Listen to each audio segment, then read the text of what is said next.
Okay, so this is about how is Europe supporting startups and what kind of funding is available for that. I'm going to start with a brief description of EYIF. So I'm the founder and president of the European Young Innovators Forum, and we are the largest network of young innovators and entrepreneurs across Europe. So we reach a large number of people online, but also offline. And we work very closely with the Commission, the Parliament, and other bodies like the World Economic Forum, etc. That's our ecosystem in a nutshell. So we've got decision makers in the EU. I'm talking about not national level, but European level. And then, of course, young innovators and entrepreneurs, but also experts, mentors, people that you want to learn from and who have succeeded and can help you. And then some partners, obviously. In short, this is what we do. We support young innovators and entrepreneurs to actually fulfill their dreams, right? And we help them to connect with other entrepreneurs across Europe in a way that is sustainable and helps their business. But we provide thought leadership on innovation entrepreneurship in general so that you get a feeling for what is the next thing that's coming, how it's going to work. We need to shape you innovation and entrepreneurship.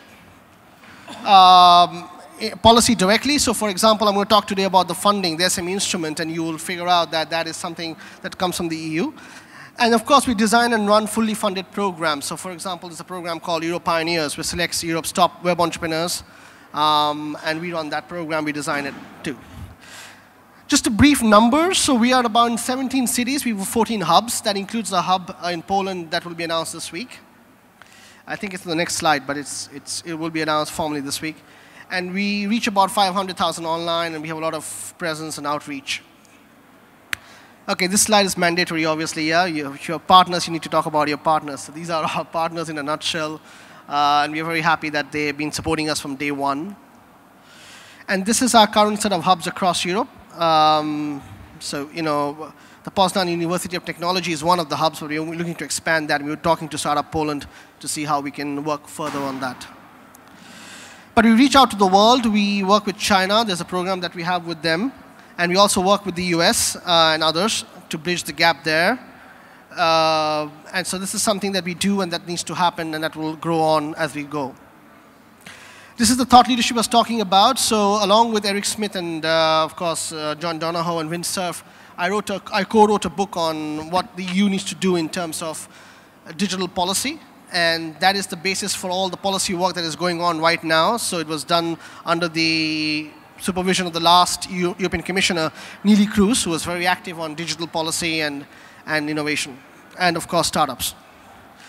Okay, so we've been featured in a number of places, New York Times, etc. That'll grow. We hope that we get the message out to more people.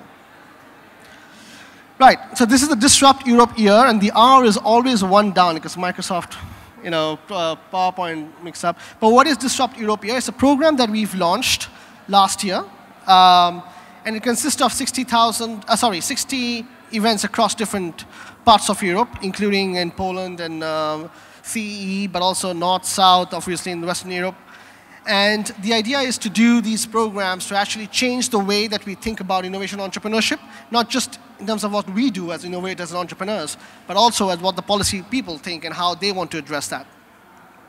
Okay, so now I'm going to talk about the funding. So the funding is, I don't know if you've heard about it, but there's a program called the Horizon 2020. It's the world's largest research innovation program. So it's about 80 billion euros. The one in the US is slightly larger, but that has private participation. This is 80 billion euros of public money. And this is a program that runs till 2020. And it funds all the research innovation activity that Europe funds, basically. So it's a grant program. It's part of this framework, as I was talking about, what we call the competitive business SMEs kind of framework. And it is meant to, as the words say, create more competition and allow SMEs in your small startups and small companies to actually grow and develop, right? That is kind of the budget allocation for it. So it funds different topics. It's not just about ICT or tech. There's also health, space, transport, training, food security. So you name a topic on which you want to work on, and there is EU grant funding for that, all the way from the time that you have an idea and you're developing the idea in a lab or in a university and a research institute to commercialization, to scaling up, to internationalization. So that's a big change in the way things have been working in the past. There have been grant programs, but they've been more on just research or what they called pre-commercial research. Now we go the whole mile. That's the difference. So of course, everybody asks me, what is an SME? Now, an SME is very clearly defined, and there's a tool you can check that out. But effectively, if you're a company, a small company with less than 250 employees and a turnover of less than 50 million, then you qualify, which is pretty much 99% of Europe's companies, 99%. Right? So now you can understand the political reasoning behind putting grant funding for small and medium companies and startups and not to larger companies. Larger companies already get funding, and they still constitute 1% of the total number of companies. So we have an issue in Europe in scaling up, right? So we need to address that by letting smaller companies and startups scale up. That is the idea, that is the thinking. So what is the SME instrument? The SME instrument is this specific funding instrument for startups and small companies. And that's part of the Horizon 2020, and it has about 3 billion euros that will be spent by 2020. Starting last year. So I'll give you some facts and figures. The idea is to help innovative SMEs, yeah? So if you're opening a new cupcake shop, and I love cupcakes, you're not going to get funded through this program. This is about new products, services, and business processes, i.e. what startups and small companies do in terms of innovating in the marketplace, okay? And it does not mean that you have to face global competition tomorrow. It means ultimately you should be ready for that, i.e. it's exactly what we do. Exactly the startup space. That's kind of the 2 slides from the Commission that overall explains what this is all about. But in general, you could be a single startup. That's a huge change. In the past, to get EU funding, you needed to be at least 3 companies in 2 countries, etc. All that has gone now with this particular instrument. You can be one single startup in one company. In fact, you can be a startup with one founder, and that's it. And you could still get funded, right? But you could also be a group of startups, for example. So if you and your business partners want to put in a joint project, that's okay. That's all right too. Okay? And you can get funding not just for launching in the market, but also things like IP study, design study, stuff like that. So the idea is that basically when you're moving from the lab to the market, there is this gap. And this gap where public funding normally finishes because it's no longer pre-commercial research. And private funding in Europe doesn't take off because there isn't enough deal flow, and VCs and seed fund investors are not really sure what the market will look like, so they're not ready to take big bets, right? So it is this particular area that the EU wanted to support so that both the startups and the venture capitalists and the investors can be more confident and can scale up faster. So that's the SME instrument in a nutshell. It has 3 phases. I'm very proud of this because I designed the 3 phases. Yeah. So phase 1, phase 2, phase 3. This is progressive, i.e. you can apply directly to phase 2 without going to phase 1. But you can't apply to phase 2 and then go back and apply to phase 1. So it's always progressive, 1, 2, and 3. Phase 1 is something that's around for 6 months. It's a 6-month project. You get a lump sum. You get 50K euro, a lump sum, i.e. you don't have to it's not based on time and money and effort. It's just a lump sum for an activity that you need to do, right? And 10% of the budget is allocated for that. I'll give you some numbers later on. So if you look at phase 2, which is even more interesting, you can get up to 2.5 million euros. That's serious funding, even in the private space. So 2.5 million euros of grant funding that does not take equity, that is not a loan, that you don't have to pay back if you fail, and that is something that you definitely do not need to hold, that doesn't constrain you. You can get more private investment on board before, after, later on, can increase ROI, and there's no issue. It's fantastic. Imagine you get it, or your competitor gets it and you don't. You are immediately dead. I mean, you cannot compete with a competitor which has 2.5 million euros of equity-free funding, right?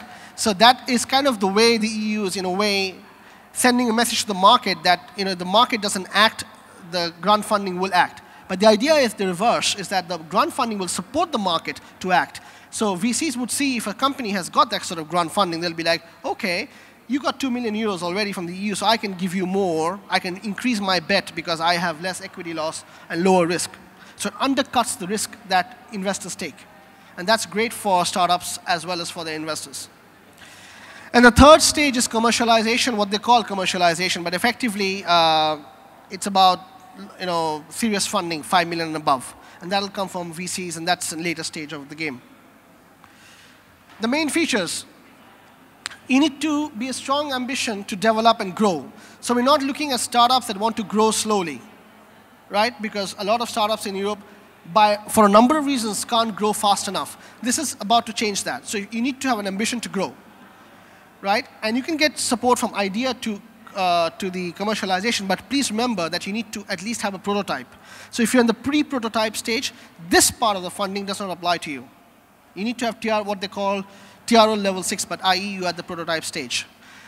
You have no obligation to go for phase 1 to get phase 2, though it's recommended. But I mean, most of the companies that have now been in phase 2 have not gone through phase 1 yet. Okay? But of course, if you get phase 1 funding, phase 2 becomes easier. And I said it starts from 50K to 2.5 million, so it's a lot of funding available. So that's the phase 1 in a nutshell, 50,000 euros. You conduct what you call a feasibility, but in the market, not in the lab, yeah? So feasibility, i.e., does your product work in the market? What kind of business pricing should you have? What should be the market segmentation strategy? Maybe you need to bring on board some employees or some expertise that you don't have currently, all that sort of stuff. It's a 10-page proposal that has to be prepared, but I mean, it doesn't mean that you can prepare it just like that. Being a startup founder doesn't mean that you know how to write proposals, yeah? Okay, but anyway, it's still straightforward. 10 pages, EU proposals, I've never seen that in many years. And the project runs for 6 months. You get about 40% of the funding on day 1, so you get about 20,000 euros on day 1 of the start, and at the end of 6 months, you get the remaining 30,000. Phase 2 is known as an innovation project. That's between 0.5 million and 2.5 million. So you cannot apply for less than 500,000 euros. So a lot of you in the room, you're like, yeah, most of us are trying to get a maximum of 500,000. So you can see how they're changing the game, make you think differently. Yeah? So the maximum that you normally go for is now the minimum that the EU will give you, right? And can go all the way up to 2.5 million. You need to develop a 30-page proposal. And again, I would not recommend you to try to write this 30-page proposal yourself, although it looks straightforward, the questions are direct, but you need to know how to write these things, yeah? And it's a project for 2 years. You get about 50% on day 1. So assuming you applied for 1.5 million euros of funding, which is typical, you would get about 750,000 euros in your bank account on day 1, and then the remaining in 2 or 3 stages. So what's an ideal project, right, to apply for this?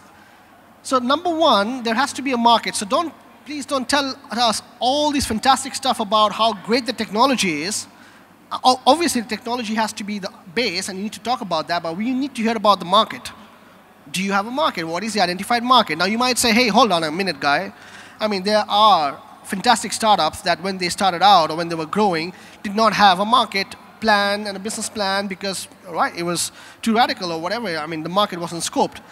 And you can, of course, have startups without a solid business plan, and I'm not saying that's not a possible way of doing things, just that you can't apply to this instrument without a business plan. You need a business plan, okay? So there has to be a market. It has to be easy to produce, i.e. you're already in the prototype and ahead stage. You're not still in the development stage. The technical solution needs to be innovative. You need to have a team. Okay, the team you can probably get because you can say, well, my founder or my investor or whatever has a track record. I have a track record. The team has not really been a blocking factor so far as I know. Commercial potential and plus EU added value, i.e. you're doing something that's interesting for the European market economy-wise, not social-wise. There's a sort of mindset issue that EU funding is for social reasons. Yeah, there is EU funding for social reasons, but a majority of it is for economic reasons and business reasons. So here we want to hear about what is the business or economic value that you're bringing. The same questions, for example, that the Polish Agency for Innovation will ask you if you ask them for funding. They'll ask you, what is the benefit of the Polish market? Right? So similar kind of questions.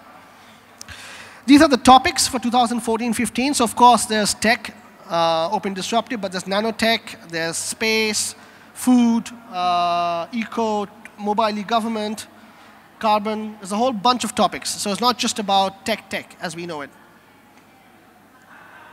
That's the kind of budgets foreseen, 251 million euros in 2014, and 264 in 2015. I think in 2015 it'll actually be 268 million because not all the money from 2014 has been spent.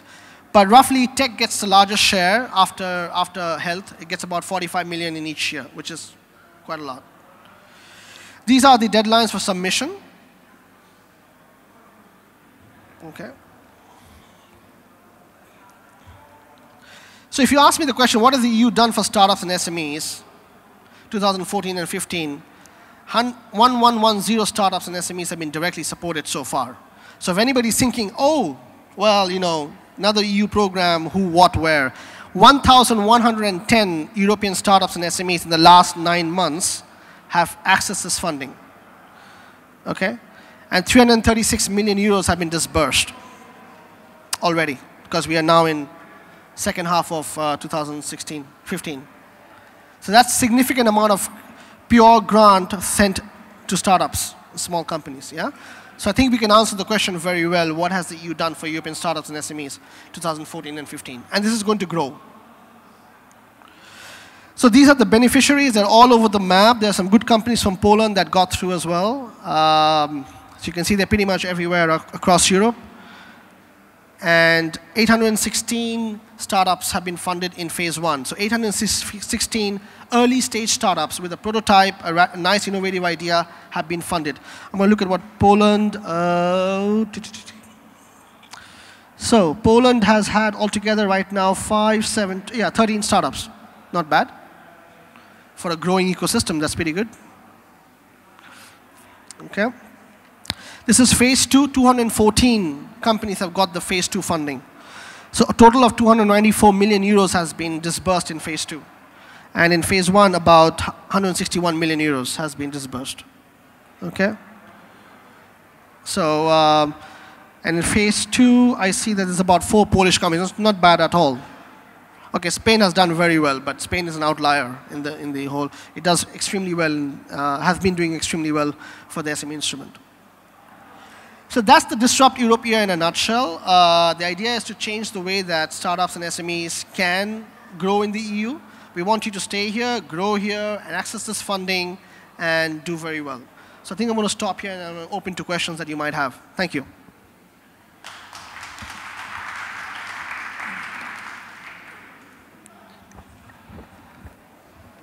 Anybody has questions? There's a question back there.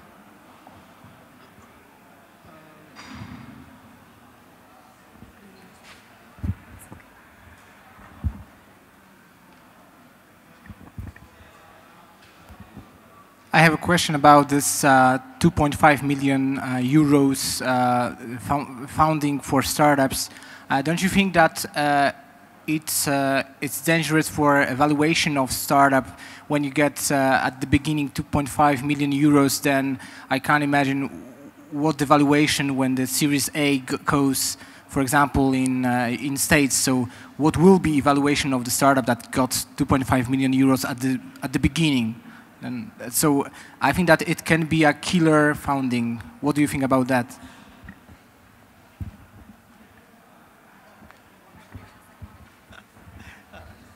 Okay, no, so the question, I don't know if you all heard the question. The question was that if a startup gets 2.5 million euros in the early stages, that might skew the valuation and what will happen later on.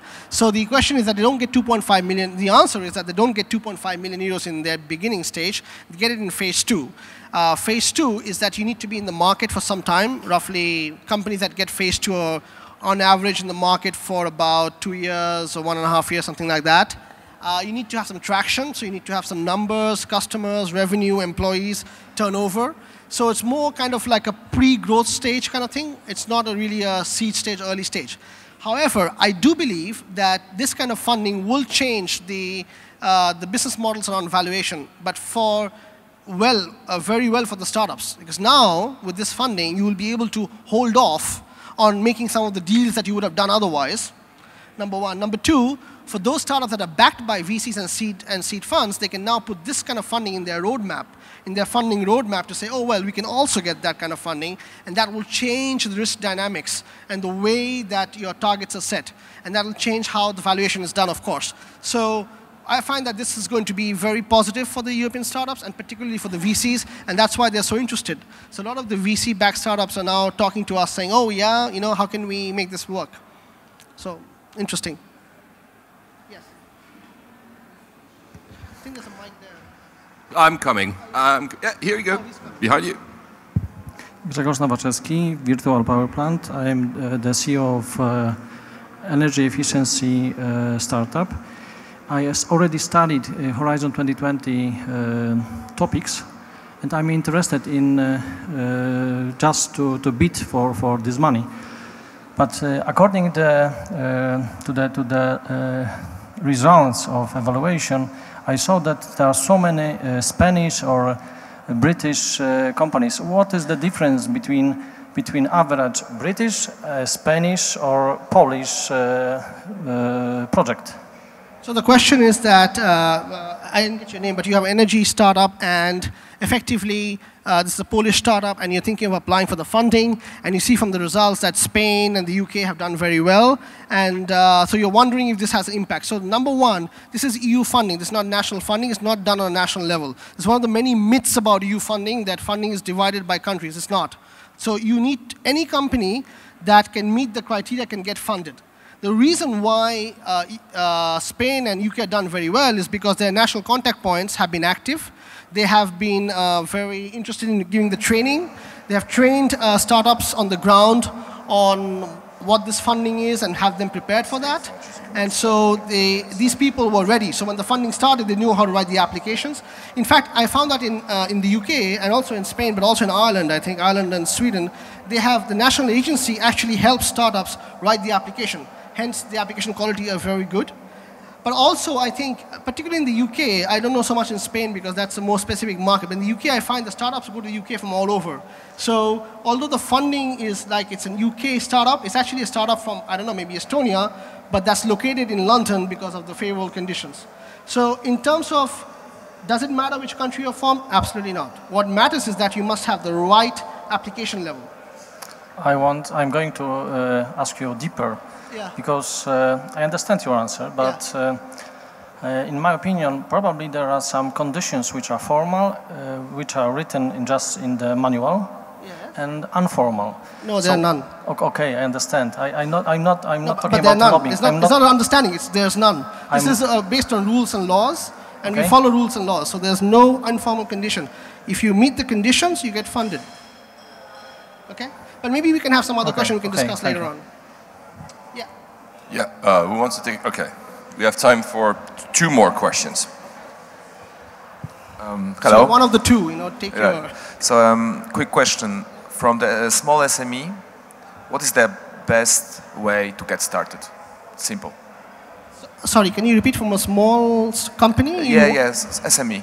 Yeah. So, what's the best way to get started? Go directly, go through agency, go through VC for the funding. Right. Okay. So that's a broader question in terms of as a startup or as a small, medium enterprise, what is the best way to raise money? Is it through the SME instrument? Is it through VCs, agencies? I don't believe that, first of all, there's a generic answer to that. It depends on your specific startup and your business plan. But what has changed is that about a year ago, if I was in Bitspiration last year, I would not have made this presentation because this instrument was just launching at that point. Today, I'm able to make this presentation because this instrument has been launched and there have been so many successful stories. So now you can consider EU grant funding as a viable option. But I've done many startups myself. I can tell you one thing is that never put all your eggs in the same basket. So don't count on EU funding as the only way to scale up or the only way to do that.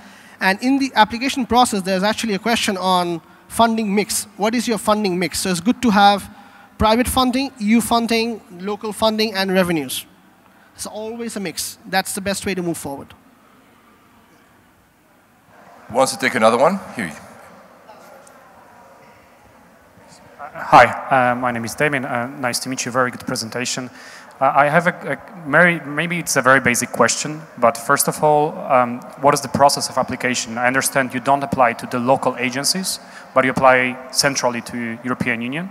So what would be your advice in terms of preparation of those applications? Because you basically, I can do it myself, I speak English, but I believe there are some specialized agencies who do it. So I would ask you for a recommendation in this area. What would be the way you would choose? Right, that's a very good question. So the first part is that yes, you apply online. So you go to the European Commission website and you select, and the process is quite simple. You register, you apply. So the application process is completely nothing to do with wherever you are and what you are, and your national agency. Now, in terms of preparing the application, that depends.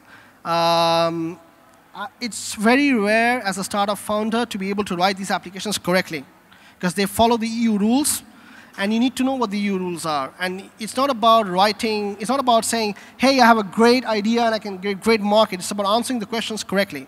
So you need to be prepared. And I would typically, it's like, the question to me is, if I had a tooth pain, and I have some background in medicine, I wouldn't try and cure my tooth pain myself. I'd go to a doctor, somebody who knows, a specialist who knows how to deal with that. So the same thing here. I would go to somebody who knows how to write these things and can structure them and can help you with that. And then that we can discuss perhaps offline. But basically, it's one thing to be passionate about your startup. It's another thing to know how to write an application for a grant funding. It's two different things. OK, no more questions. Thank you very much. Thank you so much. Thank you. You can applaud him, please. Thank you.